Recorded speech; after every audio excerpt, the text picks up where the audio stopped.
მოგესალმებით, დავიწყოთ ბიზნეს ინსაიდერი ტრადიციულად გასული დღეების და ამ შემთხვევაში გასული დღის მნიშვნელოვანი მოვლენებით, ისევე როგორც საინტერესო თემით ეს უკვე გასულ დღეებს შეეხება და საინტერესო სტუმრებით რა თქმა უნდა, თუმცა დავიწყოთ თანმიმდევრულად მცირე ანალიზით საფრთხეში და ანალიზი ეძღვნება სწორედ გუშინდელ დღეს, კერძოდ ჩვენ ვნახეთ ინვესტიციების მაჩვენებელი, რომელიც გასული პერიოდის ანალოგიურ მაჩვენებელთან შედარებით არის გაზრდილი, შეგვეძლება რომ ეს ნაწილიც ვნახოთ, თუმცა ამავდროულად ჩვენ ხშირად ვსაუბრობთ ხოლმე ეროვნულ ვალუტის კურსთან დაკავშირებით, უпростоრად მაქსიმალურად ვცდილობთ რომ ყოველდღიურად ამაზე ინფორმაცია მივაწოდოთ ჩვენს მაყურებელს და ამ შემთხვევაშიც თუ ჩვენ ავიღებთ გუშინდელ მაჩვენებლებს, საბამისად დღევანდელი დღისთვის მოქმედი ლარის კურსი კვლავ გამყარებულია, ჩვენ აღვნიშნეთ რომ გარკვეული ტიპის ტურბულენციის შემდგომ, რომელსაც გასული კვირის მეორე ნახევრიდან ჰქონდა ადგილი გასაგები მიზეზების და გამო მათ შორის დოლარის გლობალური გამყარების ტენდენციიდან გამომდინარე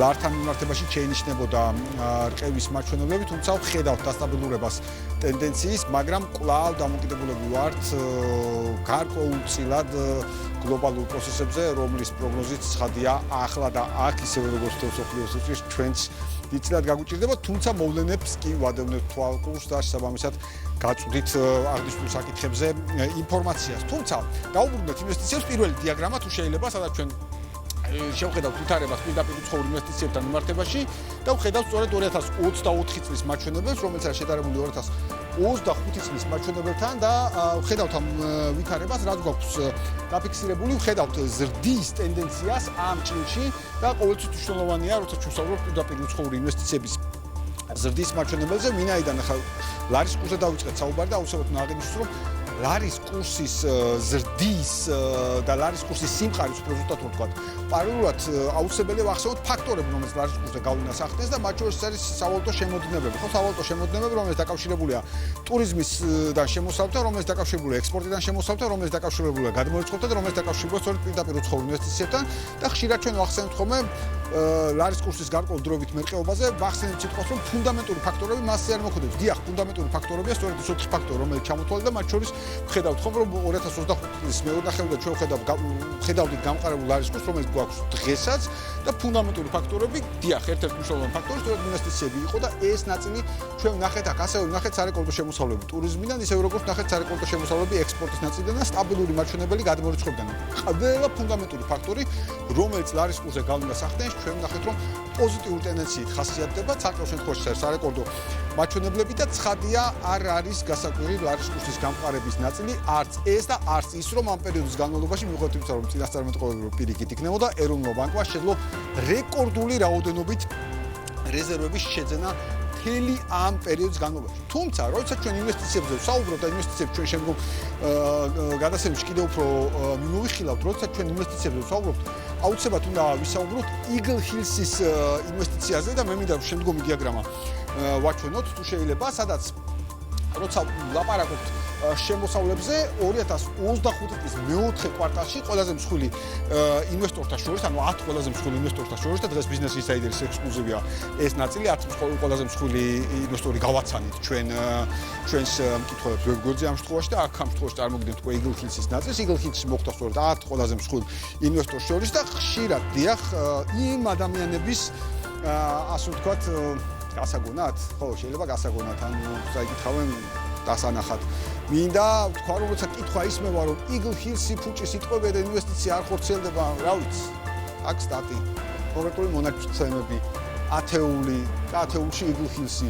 დიახ, აქ ჩვენ ვსაუბრობთ კიდევ ერთხელ 2025 წელზე და მთავარ ნაწილს ბუნებრივია ველოდებით მიმდინარე წლიდან და მიმდინარეთან პროცესი უკვე მიმდინარეობს, შეიძლება ასე ვთქვათ, ნახეთ Eagle Hills-ის პირველი ნაწილი, გაყიდვების პირველი ფაზა 24 საათში გაყიდული უძრავი ქონება, რომელიც იყო გამოტანილი და ცხადია ეს ტენდენცია გრძელდება და ჩვენ, რა თქმა უნდა, შესაბამისად წლების ჭრილში, იმიტომ რომ ფიზიკურად ვერ მოხერხდება ერთი წლის განმავლობაში 6.6 მილიარდის ინვესტიციას ველთ. კიდევ ერთხელ მნიშვნელოვანია პოზიტიური დინამიკა ინვესტიციების ნაწილში. როდესაც ჩვენ ინვესტორებზე ვსაუბრობთ, აუცილებლად უნდა ვისაუბროთ, მე ვფიქრობ, გამორჩეულ ინვესტიციაზე, ნამდვილად ვთვლი, რომ საქართველოს ერთ-ერთ სავიზიტო ბარათზე ამ კუთხით ვსაუბრობ ამ შემთხვევაში ამბასადორი აილენდის პროექტზე, განსაკუთრებული მნიშვნელობის მატარებელ პროექტზე და ამ პროექტის უამრავი წარმატება გვინახავს ჩვენ. ამ შემთხვევაში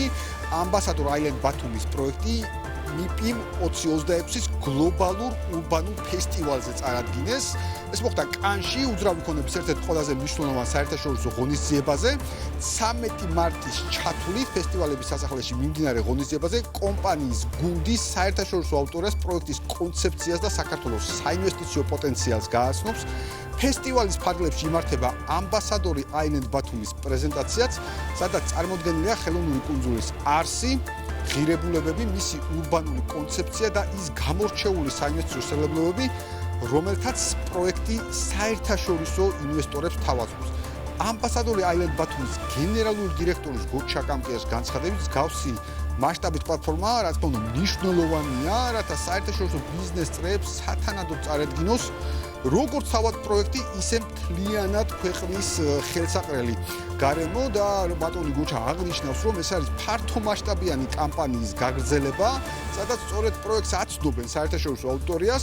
ამბასადორ აილენდ ბათუმის პროექტი 2 ხელოვნური ნახევარკუნძულისა და 1 ხელოვნური კუნძულის ზღვაში ფორმირებას ითვალისწინებს, მართლაც ფანტასტიკური პროექტია და პროექტის მდგრადი განვითარებისა და ჭკვიანი ქალაქების პრინციპების დაცვით ვითარდება. ჯამში მიზნად ისახავს რეგიონის ურბანული განვითარების ახალი სტანდარტების დადგენას. ამ ეტაპზე პროექტის მიწის სამუშაოების 50%-ზე მეტი უკვე შესრულებულია, რომლის ფარგლებში საპროექტო არეალის 84 ჰექტარი ტერიტორიიდან 48 ჰექტარი ან უმრავლესობა უკვე ფორმირებულია.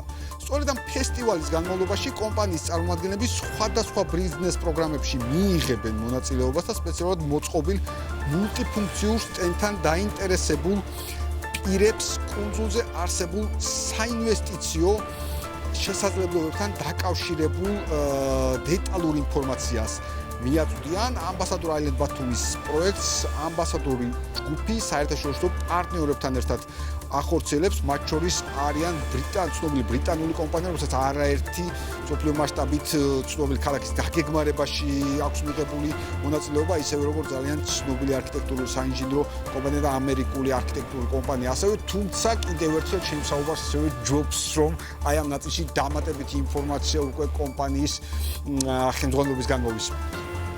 ამბასადორი ბათუმი აილენდი, როგორც გამორჩეული ქართული ბრენდი, აგრძელებს მსოფლიოს ირგვლივ მოგზაურობას. დღეს ჩვენ ვიმყოფებით საფრანგეთში, კანში, სადაც იმართება მსოფლიოს ერთ-ერთი ყველაზე პრესტიჟული გლობალური ურბანული ფესტივალი, სადაც ვართ წარმოდგენილი და გვაქვს საკუთარი სტენდი და ვესაუბრებით საქართველოზე და რა თქმა უნდა ამბასადორი აილენდზე.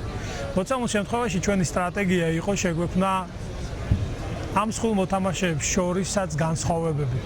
და ჩვენი განსხვავება მდგომარეობს იმაში, რომ ჩვენ ვაშენებთ მომავლის კუნძულს და კონცეფციურ უძრავ ქონებას, სადაც უძრავი ქონებაში დაინტერესებულ პირებს აქვს შესაძლებლობა განახორციელონ არა მხოლოდ ინვესტიციები ცალკე უძრავ ქონებაში, არამედ დაიწყონ საქართველოში ბიზნესი იმ მიმართულებით, რომელიც კუნძულზე იქნება წარმოდგენილი. ამ მიმართულებით ჩვენ ვიმუშავეთ ძალიან ბევრი, რათა ფუნქციური ზონების გათვალისწინებით შეგვექმნა მონაცემებზე დაფუძნებული, წარმატებული ბიზნეს სტრატეგიები. შემდეგში მოგვეხდინა ამის განსხეულება როგორც კორპორაციული მიმართულების, დაგვეკავშირებია უძრავ ქონებასთან და ეკონომიკური მოცემულობების გათვალისწინებით შეგვეთავაზებინა როგორც ბიზნეს პაკეტი. ამან ძალიან საინტერესოდ იმუშავა, ვინაიდან ჩვენ გვაქვს მზა საინვესტიციო პაკეტები, რომელიც დღეს ძალიან იშვიათი არის მსოფლიოში, სადაც ინვესტორებს ერთ დღეში შეუძლიათ დაიწყონ უმსხვილესი ბიზნესი საქართველოში.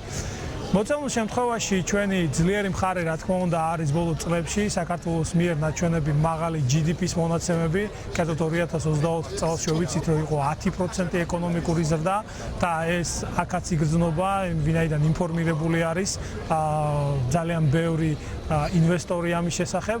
შესაბამისად, ამოცანას წარმოადგენს ამ საზოგადოებას ჩვენ შევუმციროთ დრო იმისთვის, რათა მათ მიიღონ გადაწყვეტილება ჩვენს ქვეყანაში განახორციელონ მსხვილმასშტაბიანი ინვესტიცია.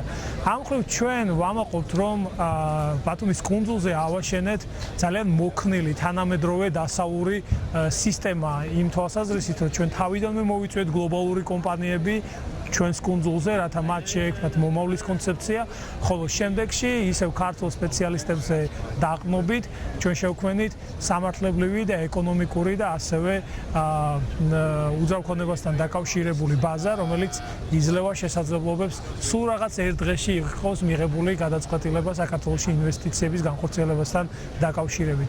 ჩვენ დარწმუნებული ვართ, რომ მსგავსი მიდგომა ძალიან მალე გამოიღებს შედეგებს, ვინაიდან მქონდა ძალიან ბევრ საინტერესო ადამიანთან საუბარი, ძალიან ბევრ საინტერესო კომპანიასთან საუბარი, რომლებთანაც ჩვენ გვაქვს ღირებულებითი თანხმედრა და ახალ მომავალში უკვე ველოდებით მათ საქართველოში კონკრეტული საქმიანი წინადადებებით.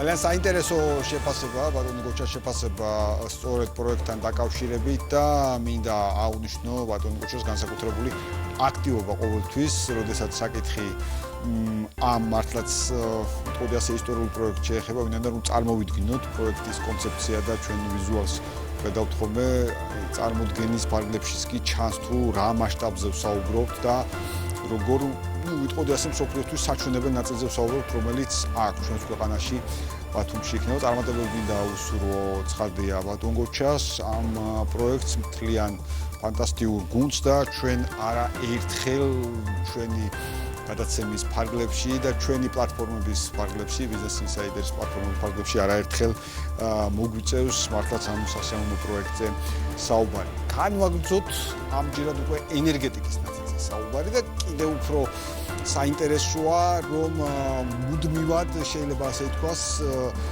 წლის ბოლოდან დაპირებული, რომ 26-ში გაგრძელდებოდა აქტიური კომუნიკაცია სახელმწიფოსა და ენერგეტიკის სექტორს შორის. ვხედავთ, ბოლოს ჩვენ ნახეთ სულ რამოდენიმე დღის წინ კვირის დასაწყისში საქართველოს ეკონომიკისა და მდგრადი განვითარების მინისტრის შეხვედრა ენერგეტიკის სექტორთან, გრედას ინიციატივით გამართული შეხვედრა. ამ შეხვედრაზე საქართველოს ეკონომიკისა და მდგრადი განვითარების მინისტრი მის, ასე ვთქვათ, ენერგეტიკულ მის მოადგილესთან და ენერგეტიკულ გუნდთან ერთად სექტორში გუნდთან ერთად იყოფებოდა. ძალიან საინტერესო დისკუსია შედგა, ნახეთ ასე ვთქვათ, გარკვეული შეფასებები ამ შეხვედრის შემდგომ, რაც ყველაზე მნიშვნელოვანია სახელმწიფოს მხრიდან ხაზგასმული პრიორიტეტი ენერგეტიკის მიმართულებით ძალაშია.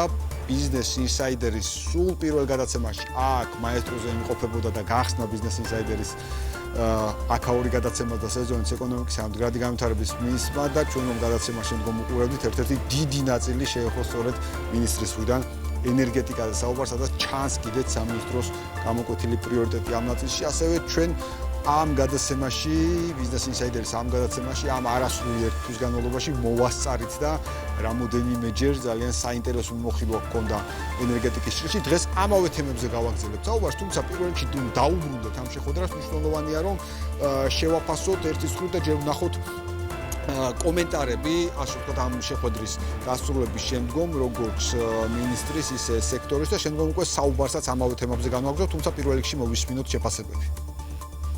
შეხვედრის ფარგლებში ჩვენ წარვადგინეთ ენერგეტიკის სექტორის განვითარების აწლიანი გეგმა, ისევე როგორც ის ახალი ხედვები, რეფორმის შინაარსი, რასაც სამინისტრო მასთან შემავალი უწყებების ფარგლებში მომდევნო უახლოეს პერიოდში განახორციელებს. ჩვენ ასევე შეხვედრის ფარგლებში ამომწურავად ვისაუბრეთ იმ ახალი საკანონმდებლო ცვლილებების შესახებ, ინიციატივების შესახებ, რომელიც გააძლიერებს ენერგეტიკის სექტორს და დამატებით სტიმულს მისცემს ინვესტორებს იმისთვის, რომ ინვესტიციები ჩადონ უშუალოდ ენერგეტიკის სექტორში. ძალიან ღირებულია მსგავსი სახის შეხვედრები, რადგან ჩვენც როგორც სახელმწიფოს მჭიდროდ გვიწევს თანამშრომლობა კერძო სექტორთან, იმისთვის რომ ყველა გადაწყვეტილება, რომელსაც სახელმწიფო იღებს, სრულად უნდა ემსახურებოდეს ენერგეტიკის სექტორის განვითარებას და ეს რა თქმა უნდა თანხმედრაში უნდა იყოს ინვესტორების ხედვასთან მათ შორის. ჩვენთვის უმნიშვნელოვანესია, რაზეც ბევრი ვისაუბრეთ აღნიშნული შეხვედრის ფარგლებში, რომ აწლიანი გეგმა სრულად ემსახურება ჩვენი ქვეყნის ელექტროგენერაციის თვალსაზრისით თვითმყოფადობის უზრუნველყოფას.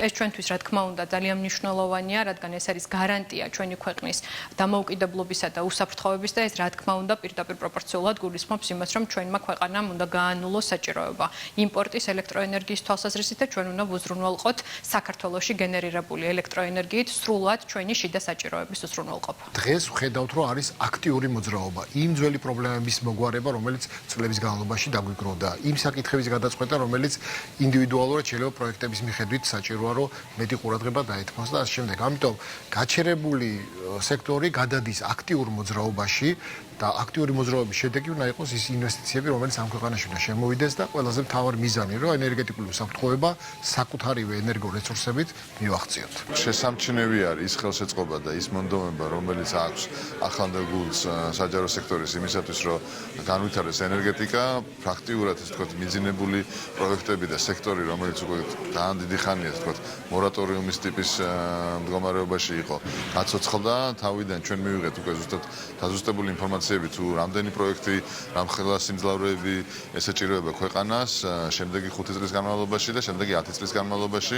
საუბარია, რომ პირველ 5 წელიწადში 4000 მეგავატი დამატებითი სიმძლავრე შემოვიდეს ჩვენ ქვეყანაში და შეგახსენებთ, რომ სულ ჯამში ეხლა დღევანდელი დღის მონაცემებით 4500 მეგავატია ჩვენი სიმძლავრე. აქედან გამომდინარე, გაორმაგება ჩვენი სიმძლავრეების 5 წლის განმავლობაში არის ძალიან სერიოზული მესიჯი ჩვენი ინვესტორებისათვის. ჩვენი წინა შეხვედრა, ასე ვთქვათ, როცა იყო და სადაც დაისვა საკითხები დეველოპერების და ბიზნესის მხრიდან, არ ვიცი, პირველად ხდება მგონი, რომ სამინისტრო დღეს უკვე მოვიდა კონკრეტული შედეგებით აი ამ ესე იგი ჩვენი დასმული საკითხების მიმართ, რომელიც არის საკანონმდებლო პროექტს, რომელიც მოიაზრებს ქონების გადასახადის კუთხით და თუნდაც კიდე სხვა დასმული საკითხები და მივესალმებით დარგი ამ ყველაფერს. დიახ, ძალიან მნიშვნელოვანი იყო კიდევ ერთხელ ჩემ შეფასებაზე მეტად კიდევ უფრო მნიშვნელოვანი იყო, რაც ჩვენ ვხედავთ დასტური ჩემი შეფასების ამ კუთხით დიალოგი სახელმწიფოსა და ენერგეტიკის სექტორს შორის, თუმცა არ არის ეს ყველაფერი, რასაც ჩვენ დღევანდელ გადაცემაში ამ სექტორის და ამ შეფასებების ნაწილზე ვისაუბრებთ დღეობაში განგრძობა თანამშრომლობაზე. მინდა რომ ჩვენ სტუმრებთანაც გავაგრძელოთ უკვე ამ თემაზე საუბარი. ქალბატონი მაია მელიქიძე, გრედას აღმასრულებელი დირექტორი, მოგესალმებით ქალბატონი მაია, ბატონო დავით ყაშენაშვილი, ასევე სექტორიდან წარმოადგენთ შესაბამის ბიზნესს, ბატონო დავით, და ძალიან მნიშვნელოვანია ჩვენთვის, რომ ამ სექტორის წარმომადგენლებს რომლებიც არიან ასეთ მჭიდრო თანამშრომლობაში ამ კუთხით სახელმწიფოს და ამ შეხვედრის მონაწილეები იყვნენ, ასევე იყო თქვენი შეფასებები, მე რაც ვნახე, უბრალოდ გამომდინარე იქიდან, რომ აქ ჩვენ შევიდა უკვე აივში ვისაუბროთ ამ თემაზე დამატებით აქ სინქრონის ნაწილში ეს აღარ გამოგვიყენებია, მაგრამ ნახეთ ფართო წარმომადგენლობა და ფართო შეფასებები სახელმწიფოს მხრიდან. მთლიანობაში პირველ რიგში მე საუბრობდი, რომ ენერგეტიკის სექტორი ჩვენს ბიზნეს ინსაიდერისთვის პრიორიტეტულია თქო და მადლობა განსაკუთრებულად ქალბატონ მაია, რომ მეორე ბრძანდები ჩვენი სტუმარი ამ მოკლე დროში და სიამოვნებით, რა თქმა უნდა, იმას მისდევთ მრავალ გზის, რამდენჯერაც ამ სექტორში გვექნება სიახლეები. ძალიან მინდა რომ შევაფასოთ და დავიწყოთ თქვენგან, ქალბატონ მაია, ზოგადი თვალსაზრისით, აი ეს კომუნიკაცია და ეს გააქტიურებული და განახლებული მიდგომა, რომელიც სახელმწიფოს მხრიდან არის, როგორ იქნებოდა თქვენი შეფასება იგივე ბოლო შეხვედრის, რა თქმა უნდა, ამ წილში, რა იყო საინტერესო, რომელსაც ჩემი პირადი სუბიექტური უბრალოდ ფიზიკურად არ ვიყოფებოდი საქართველოში და ვერ დავესწარი ამ შეხვედრას, ძალიან მაინტერესებდა, რა თქმა უნდა, ახლა მივიღეთ მეტი ინფორმაცია. ძალიან დიდი მადლობა ბატონ გიორგი მოწვევისთვის, მივესალმები ბატონ დავითს. რეალურად მოდით შევაფასოთ მოვლენათა განვითარება. ფაქტია ის, რომ ენერგეტიკა წლების განმავლობაში იყო უძრაობის ხანაში და სამწუხაროდ საბოლოო ჯამში ჩამოყალიბდა ეგრეთ წოდებული ბაზარი, რომელსაც სექტორის წარმომადგენლები უწოდებდნენ როგორც სპეკულატიურ ბაზარს. დღეს უკვე ცალსახად შემიძლია ვთქვა, რომ ძალიან გამარტივებული არის კომუნიკაცია სახელმწიფო სტრუქტურებთან და ეს აუცილებლად უნდა ვთქვა, რომ არის სწორედაც მთავარი პოლიტიკის შემქმნელის დამსახურება. გამომდინარე იქედან, რომ ჩვენ ეს კომუნიკაცია დავიწყეთ წინა წლის თებერვალში. მე ძალიან კარგად მახსოვს გრედას ბორდის შეხვედრა ქალბატონ მარიამთან, როდესაც პირდაპირ გავიხსენით თემები და ვისაუბრეთ იმ გამოწვევებზე და სირთულეებზე და პრობლემატიკაზე, რომელიც არსებობდა სექტორში.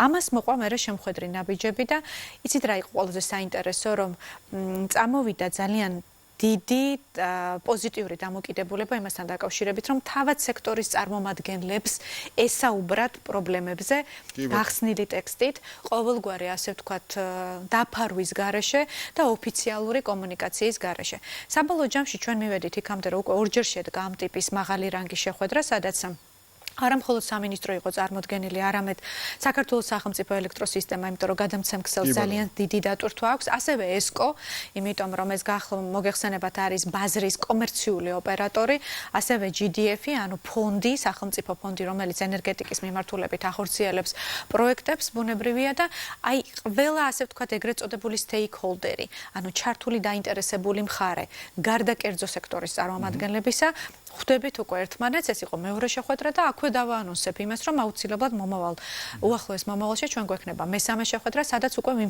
ვიმსჯელებთ ძალიან მნიშვნელოვან თემაზე. ეს არის ბირჟა. ჩვენ ყოველთვის ვამბობთ ხოლმე, რომ 6 ჯერ გადაიდო, კი, 6 ჯერ გადაიდო ბირჟა. 2027 წლის 1 ივლისი არის ის საბოლოო თარიღი, როდესაც ბირჟა უნდა გაიხსნას და ძალიან სწორი აქცენტების გაკეთება ხდება იმასთან მიმართებაში, რომ დროა დავილაპარაკოთ ბირჟაზე, კერძო სექტორი და სახელმწიფო სექტორი შევჯერდეთ და შევთანხმდეთ თამაშის წესებზე.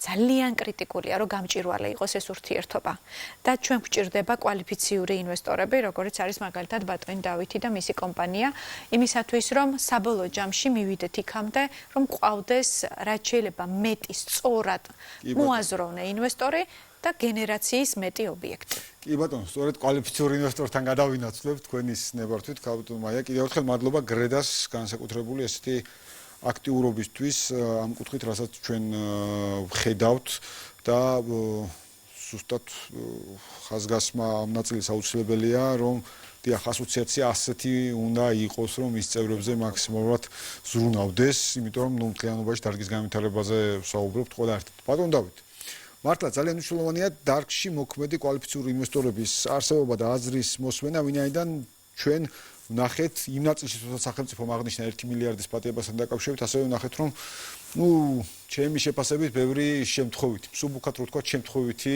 ფსევდო ინვესტორებიც აღმოჩნდნენ, სადაც პრობლემური ნაწილი იყო და ამას მოყვა ზუსტად შემდგომ სახელმწიფოს მხრიდან გარკვეულად აღიარებაც იმ ფაქტის, რომ პრობლემები სახელმწიფოს მხრიდანაც იყო და შემდგომ უკვე ნაბიჯი გადადგმული მილიარდ დოლარის პატიებს. თუმცა მინდა რომ შეხვედრას დაუბრუნდეთ და ასევე თქვენი შეფასება სახელმწიფო კერძო სექტორის თანამშრომლობაზე ამ წელში. მოგესალმებით გიორგი. პირველ რიგში ძალიან დიდი მადლობა Business Insiders გრედას იმისათვის, რომ მაქვს შესაძლებლობა დღეს თქვენთან ერთად ვიყო და ერთად ვიმსჯელოთ იმ გამოწვევებზე, იმ წარმატებებზე, იმ საჭიროებებზე, რაც სექტორს, დარგს და ბიზნესს ერთად სჭირდება. რაც შეეხება კონკრეტულად შეხვედრას, რომელიც გაიმართა რამოდენიმე დღის წინათ და მქონდა პატივი, რა თქმა უნდა, დავსწრებოდი, მე ყოველთვის მინდა აღვნიშნო და ხაზი გაუსვა იმ ფაქტს, რომ როდესაც სახელმწიფოში და ქვეყანაში უნდა დადგეს ის დრო, როცა განხორციელდეს სტრატეგიულად ძალიან დიდი და მნიშვნელოვანი პროექტები, ძალიან დიდი მნიშვნელობა აქვს, როგორი იქნება ერთობა. შესაბამისად, ძალიან მისასალმებელია ის ფაქტი, რომ სახელმწიფო სექტორი, ამ შემთხვევაში ეკონომიკის სამინისტრო და სახელმწიფო ელექტროსისტემა, სექტორი, ბიზნესი ერთად დგანან, სახელმწიფო მოდის და ელაპარაკება ბიზნესს, უსმენს და აინტერესებს რა საჭიროებები დგას. ეს ძალიან დიდი წინგადადგმული ნაბიჯია, მე აღვნიშნე იმ შეხვედრაზეც და შემდგომაც გავაჟღერე, რომ ეს აუცილებლად საჭირო და აქედან გამომდინარე იგრძნობა.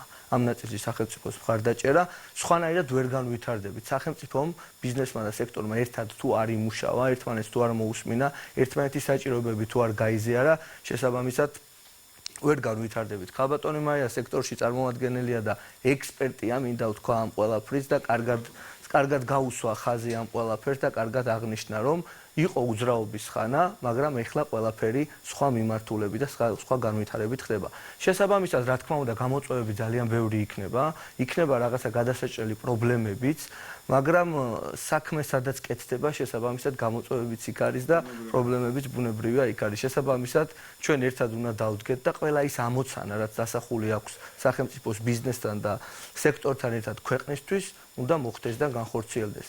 ჩვენ როგორც ინვესტორები და ადამიანები და წარმომადგენლები, რომლებიც ვეხმარებით ამ ქვეყანაში უფრო მეტად ბიზნესს, რომ განვითარდეს, ფეხი აიდგას და იყოს უფრო მეტად პროდუქტიული, მზათავართ ჩავერთოთ ამ ბრძოლაში, მზათავართ შემოვიტანოთ ის ყველა ინვესტიციები, რა თქმა უნდა, ჩვენ როგორც მზის წარმომადგენლები და კომპანია, რომელიც ვეხმარებით მზის ელექტროსადგურების ყველა საჭირო კომპონენტების მიწოდებაში მსხვილ და საშუალო ბიზნესს, რაღაცა გამოწვევების წინაშე აუცილებლად დავდგებით, ალბათ ამაზე უფრო შემდგომ განვავრცობთ და ვისაუბრებთ, მაგრამ არსებობს გადაჭრის გზები და მე იმედი მაქვს, რომ ამ გადაჭრის გზებზე ერთად მივიღოთ. აბსოლუტურად დარწმუნებული ვარ, ბატონო დავით, რომ გადაჭრის გზებსაც ნახავთ ამ ნაწილში, რაც თავარია ეს უძრაობის პერიოდი და დასრულებული ნაწილი და პირიქით ხედავთ აქტიურ და რიგ შემთხვევაში პროაქტიულ მოქმედებებსაც კი, რაც მართლაც მნიშვნელოვანი ფაქტორია და კაპიტან მაია ესე თქვენსკენ გადმოვინახოთ, ბატონო დავითმა აღნიშნა გამოწვევებიც და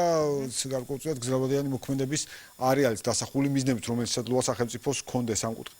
აუცილებლად მინდა გკითხოთ ამ შეხვედრიდან გამომდინარე, რა კონკრეტულ ამოცანებზე იყო საუბარი ერთის მხრივ და მეორეს მხრივ ასევე მინდა რომ გარკვეულად შევაფასოთ, რაც ვიცით 10 წლიან გეგმასთან დაკავშირებით ენერგეტიკის განვითარებას, რადგან სახელმწიფო საუბრობს, ჩვენ საშუალება ქონდა ბიზნეს ინსაიდერის სხვა პლატფორმებზე, მათ შორის ტელეკომპანია ემეთში ეკონომიკის მინისტრის მოადგილესთანაც გვესაუბრა სულ რამოდენიმე დღის წინ აღნიშნულ თემაზე. შეიძლება თქვენ შეფასებთ. რამდენიმე მიმართულებით ვისაუბრეთ. პირველი ეს იყო წარმოდგენა თავად სტრატეგიის, რომელსაც ვითხოვდით სექტორი და ჩვენთვის ცნობილი გახდა, რომ ორი ფაზა იქნება.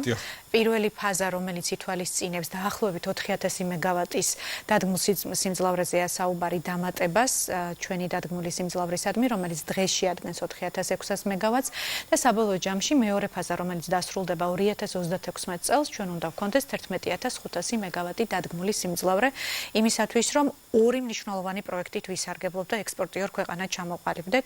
ბატონო გიორგი, ერთი ეს გახლავთ შავი ზღვის წყალქვეშა კაბელი და მეორე გახლავთ მწვანე ენერგიის დერეფანი.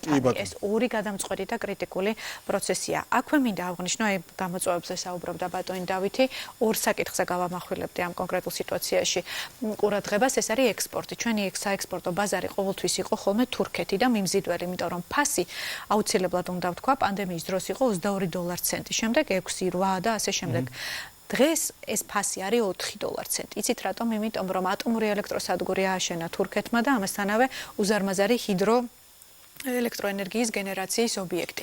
ჩვენც ვაპირებთ ახლა ხუდონზე ვსაუბრობთ და ეს საკითხიც იყო განხილული, ასე ვთქვათ, ამ შეხვედრაზე. თუმცა ფაქტია, რომ თურქეთი ნელ-ნელა ხდება ქვეყანა, რომელიც არის უკვე თვითკმარი. მე დარწმუნებული ვარ, რომ ყოველთვის იქნება ისეთი პერიოდი, როდესაც ჩვენ ექსპორტზე გავიტანთ ელექტროენერგიას, მაგრამ აუცილებლად უნდა მოვახერხოთ და გავაკეთოთ ჩვენი საექსპორტო ბაზრების დივერსიფიკაცია. აქ ერთი მომენტია კიდევ გამოწვევებთან დაკავშირებით, პრიორიტეტი ენიჭება ჰიდროენერგეტიკას და ეს არის სწორი სტრატეგია. უბრალოდ შემდეგ უკვე ქარი და ბოლოს არის მზე. პირადად ჩვენ ვფიქრობთ, რომ ქარი და მზე თანაბარ წონადი უნდა იყოს აუცილებლად, იმ უბრალო მიზეზის გამო, რომ ქარს თავისი დატვირთვა აქვს ზამთარში და მზეს თავისი დატვირთვა აქვს ზაფხულში. აქ მე ვისურვებდი, როგორც ასე ვთქვათ, ამ სექტორის წარმომადგენელი, ოღონდ არა ჩემი საკუთარი ბიზნესის მფლობელი, რომ გქონდეს სტორიჯები, ანუ ეგრეთ წოდებული დამაგროვებელები. ჩვენ თუ საუბრობთ დამაგროვებელიანი ჰესების არსებობაზე, ასევე მოდით ვისაუბროთ მზის ელექტროსადგურებზეც, რომლებსაც აუცილებლად დასჭირდება და ჭირდება დღეს უკვე დამაგროვებლები, იმიტომ რომ ჩვენ როდესაც გავხსნით ბირჟას, აუცილებლად იქნება დღეღამის ტარიფები. დღეშიგნით ტარიფი და ასე შემდეგ. ანუ ეს სისტემა შესამუშავებელი გვაქვს. თუმცა წარმოდგენა გვაქვს იქიდან გამომდინარე, რომ ექსპერტიზა შეგვიძლია რომ გადმოვიტანოთ და მოვარგოთ ჩვენს რეალობას განვითარებული სამყაროდან. ამიტომ ამის გათვალისწინებით ვისურვებდი მე იმას, რომ თანაბარ წონადი იყოს ქარი და მზე. უბრალოდ აქ უკვე განსაზღვროთ პარიტეტი და სწორად ჩამოვაყალიბოთ უკვე სტრატეგია. კი ბატონო, ბატონო დავით, თქვენსკენ მინდა გადმოვინახო ამ ნაწილში, როცა ჩვენ ვსაუბრობთ ზოგადად მათ შორის კვლავ 10 წლიან სტრატეგიას დაუბრუნდები, იმ ფარგლებში, რა ფარგლებშიც ასე ვთქვათ, მიიღეთ სახელმწიფოსგან ინფორმაცია და დისკუსია იყო საკმაოდ ღია, რამდენადაც მე ვიცი და ძალიან ისეთი ჩართულობა იყო მაღალი. თქვენ როგორ ხედავთ ამ შემთხვევაში კიდევ ერთხელ როგორც ინვესტორი ამ ჭრილში და სახელმწიფოს აი ამ გზელვადიან ხედვაში, რამდენად პოულობთ შესაძლებლობებს მეტი განვითარებისთვის და რამდენად უფრო მიმზიდველი ხდება ამ შემთხვევაში ამ ქვეყანაში ნებისმიერ ინვესტორის ალბათ საბოლოო მიზანი კიდევ უფრო მეტად გაფართოება საკუთარი წარმოების, რამდენადაც ამისი ობიექტური შესაძლებლობები არსებობს. თქვენი ხედვა ამაზე. მოგახსენებთ ბატონო გიორგი, ძალიან დიდი მადლობა ესეთი საინტერესო შეკითხვისთვის. პირველ რიგში კიდევ ერთხელ მინდა გავუსვა ხაზი და აღვნიშნო, რომ როდესაც სახელმწიფო იყო მოსული ბიზნესთან სალაპარაკოდ, ძალიან მისასალმებელია ის ფაქტი, რომ ისინი იყვნენ ძალიან ღია და გულწრფელები. ქალბატონმა მინისტრმა ძალიან ხაზგასმით აღნიშნა და ყველას მოუწოდა, რომ პირდაპირი სათქმელი თქვით ბიზნესთან. ეს იქნება ჰიდრო, ქარი თუ მზე, რომ მათ იცოდნენ რა გამოწვევების და პრობლემების წინაშე შეიძლება დადგნენ 10 წლიან გრძელვადიან პერიოდში. დიახ, როგორც ქალბატონმა მაიამ აღნიშნა, ისინი აპრიორიტეტებენ ჰიდროს და ეს რა თქმა უნდა სწორია, ჰიდრო უნდა იყოს ჩვენი ქვეყნის სავიზიტო ბარათი და ნამდვილად უნდა განვავითაროთ ის, რაც ყველაზე მეტად შეგვიძლია. თუმცა ჩვენს ქვეყანაში არის შესაძლებლობა, რომ ასევე განვითარდეს ქარიც და მზეც. როგორც ბატონები სახელმწიფოდან ამბობენ და აღნიშნავენ, ისინი ფიქრობენ, რომ ჯერ უნდა იყოს ქარი და შემდეგ უნდა იყოს მზე. მე როგორც მზის ეგრეთ წოდებული ერთ-ერთი მიმართულება ჩემი ბიზნესისა, მე ვფიქრობ, რომ ამ ნაწილში კიდევ მეტად არის საჭირო მსჯელობა, კიდევ მეტად არის საჭირო ჩაერთოს სხვადასხვა ექსპერტები, სხვანაირად მოხდეს ამ რაღაცეების შედარება, ჰიდროსა და ქარის შედარება, გაკეთდეს სიმულაციები და ზუსტად დავინახოთ თვალნათლივ, რამდენად შესაბამისობაში მოდის ეს, რომ საჭიროების დროს, როცა იქნება ჭარბი ენერგია, ჩვენ გავაჩინოთ უკაცრავად შეზღუდვები და მოხდეს პირობითად დაპრიორიტეტდეს ჰიდრო, შემდეგ ქარი და თუ იქნება ჭარბი ენერგია და საჭირო იქნება დაღვრა, უნდა დაიღვაროს მზიდან. ეს ვფიქრობ, რომ ასე არ უნდა მოხდეს, ვინაიდან რადგანაც მე როგორც ინვესტორი და მე რომელსაც მინდა ხვალ განვავითარო ძალიან დიდი პროექტები და ეს ინფორმაცია მოდის ჩემამდე და შემდგომ მე რაღაცა დიდი 50 მილიონიანი პროექტი მინდა და როდესაც 10 წლიან გეგმაში სახელმწიფო მეუბნება, რომ შეიძლება შენ დადგე იმ პრობლემის წინაშე, რომ მოგიწევს ენერგიის დაღვრა და რაღაც დროის მონაკვეთში იყო გათიშული, მე რა თქმა უნდა ამ ყველაფერზე დავფიქრდები. ამიტომ მესმის, სრულიად მესმის, რომ ჰიდრო უნდა განვითარდეს, მესმის, რომ უნდა გავხდეთ თვითკმარი ქვეყანა პირველ რიგში და აღარ უნდა მოხდეს იმპორტი ქვეყანაში ელექტროენერგიის, მაგრამ ამავე დროს მე ვფიქრობ, რომ უნდა გავზარდოთ მოხმარება. ქვეყანაში ელექტროენერგიის მოხმარება, რაც სტაბილურობას შეძენს ქვეყანაში იმას, რომ შევამციროთ პირობითად გაზის იმპორტი და მოუწოდოთ საწარმოებს, რომ რაღაცნაირად გადავიდნენ დენის მოხმარებაზე. შესაბამისად აღარ იქნება ზედმეტი დაღვრა, შესაბამისად აღარ იქნება ის, რომ რაღაცა დროის ან წლის მონაკვეთში მოუწევს თუნდაც ჰიდროს, რაღაცა მომენტში თუ ის ყველაფერი რაც სისრულეში მოვა, შეიძლება დადგეს საშიშროება, რომ ჰიდროსაც მოუწიოს დაღვრა, რომელიც საერთოდ არ იქნება საინტერესო და ჩვენთვის მომგებიანი. შესაბამისად, დივერსიფიკაცია პირველ რიგში, როგორც ქალბატონმა მაიამ აღნიშნა, შავი ზღვის კაბელი, მწვანე დერეფანი, ელექტროენერგია გავიდეს, მაგრამ მე ძალიან მხარს ვუჭერ იმას, რომ ქვეყანაში გაიზარდოს ელექტროენერგიის თვითმოხმარება. და მე ვფიქრობ, ჩვენი სახელმწიფო ამაზე დაიწყებს ზრუნვას, ყველაფერი ერთად ვერ მოხდება. და ამისათვის საჭიროა აუცილებლად სუბსიდიები და ამაზე უნდა იზრუნონ მათ, რომ მე როგორც რაღაცა საწარმოს ფლობელს გამიჩნდეს ინტერესი, დავიწყო გადავიდე ელექტროენერგიის მოხმარებაზე, შესაბამისად სახელმწიფოს და ბიზნესს ექნება ნაკლები პრობლემა და მეც უფრო მეტად მენდომება გავაკეთო მზის ინვესტიციები ქვეყანაში.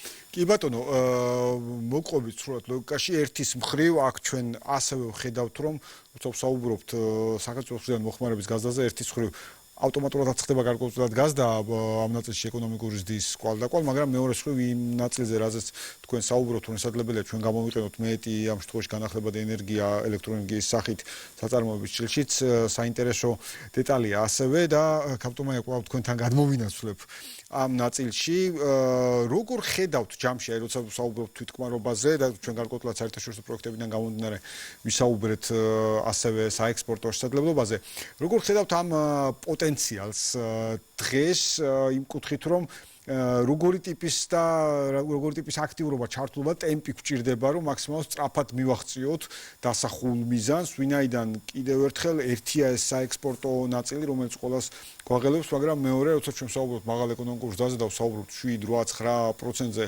წლის განმავლობაში, ამას ავტომატურად მოყვება ელექტროენერგიის მოხმარება ისედაც. ბუნებრივია, ბატონ გიორგი, მოხმარების მაჩვენებელი წლიდან წლამდე ჩვენ გვეზრდება, ეს არის 3-დან 5%-მდე.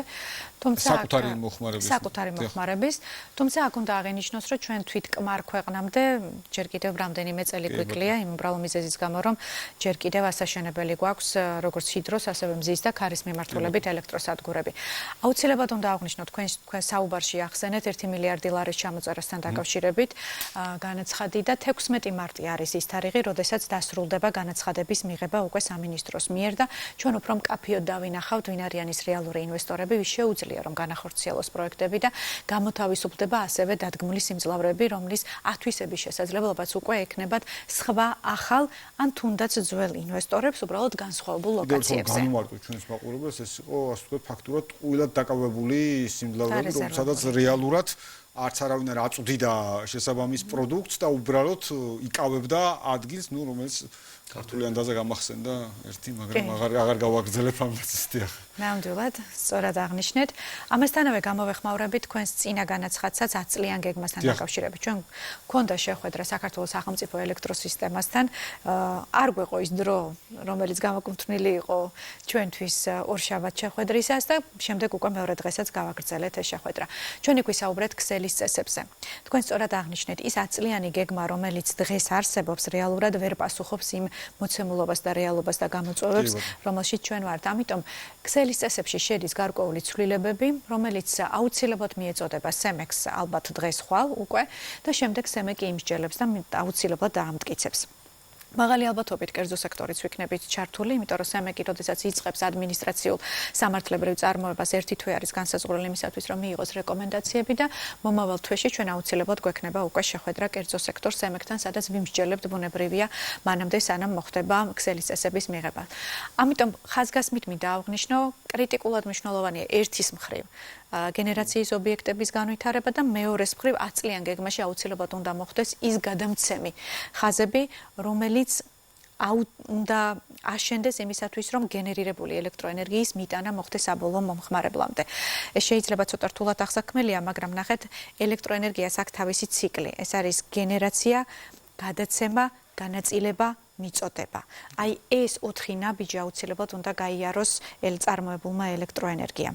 ამიტომ ამისთვის, რა თქმა უნდა, არა მარტო ჰიდრო, ოღონდ პრიორიტეტში გვაქვს ჰიდრო, არამედ ქარი და მზე თანაბარწმუნადად უნდა ჩავთოთ. კი ბატონო, აუცილებლად გეთანხმებით ამ ნაწილში და სწორედ შემაჯამებლად ბატონო დავითის ჭრილის შემაჯამებლად მინდა სწორედ ამ კითხვით გადავიდეთ. თქვენი მიმართულებით, თქვენი კონკრეტული ბიზნეს საქმიანობის და მთლიანად ამ კუთხით არა მხოლოდ თქვენი ბიზნესი, არამედ სფეროს მიმართულებით, ენერგეტიკის ამ ელექტროენერგიის წარმოების ამ ჭრილის მიმართულებით, როგორ ხედავთ ჯამში პერსპექტივას და ასევე მოთხოვნას და აინტერესებას ზოგადად მათ შორის მოსახლეობის მხრიდან როგორ უყურებენ ამ ნაწილს?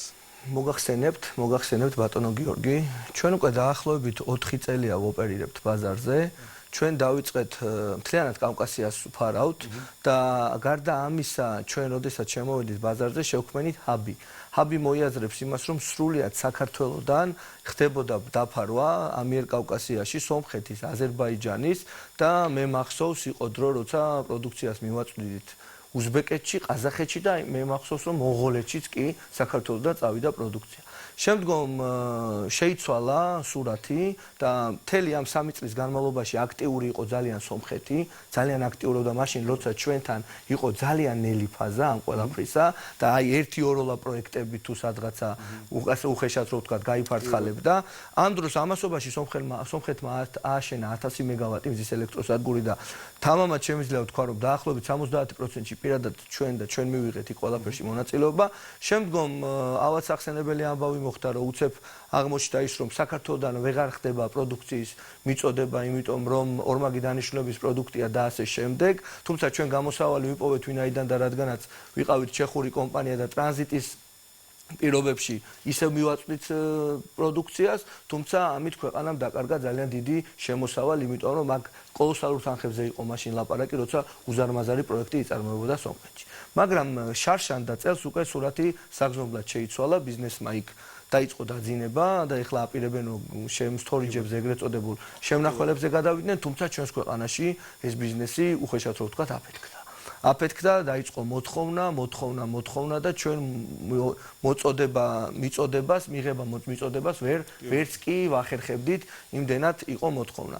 თუმცა ამ წელს ეხლა საგრძნობლად არის მომატებული დიდი სიმძლავრის პროექტებზე აქცენტი და მოდიან ძალიან სერიოზული და კარგი ინვესტორები, მუშაობთ რამოდენიმე დიდ პროექტზე.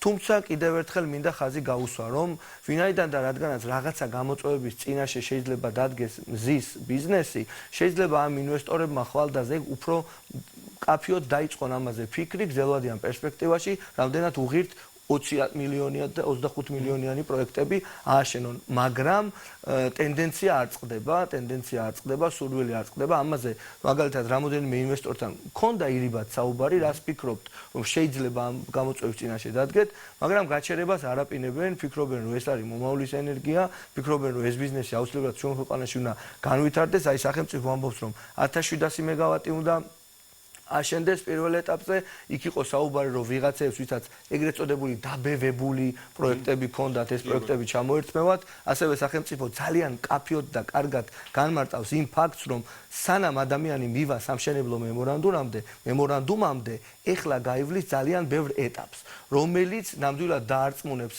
სახელმწიფოსაც და მასაც, რომ ეს პროექტი მან ნამდვილად უნდა ააშენოს და არა ისე, რომ იცი რა, მე მინდა აშენება და ამ შენს მინდაზე ვიღაცამ რაღაცა იქ შეგინახოს. ამაზე ჩვენი სახელმწიფო ძალიან კაცრად ლობირებს და იღებს ზომებს. შესაბამისად, მე ვფიქრობ, რომ მომავალი 3 წელიწადი იქნება მზისთვის ძალიან აქტუალური, განვითარდება საშუალო სიმძლავრის პროექტები, რამოდენიმე დიდი სიმძლავრის პროექტებიც, სხვა დანარჩენს კი გვიჩვენებს დრო, როგორ შეიძლება სახელმწიფომ ამ ყველაფერს ერთად თავი მოუყაროს და მოუაროს.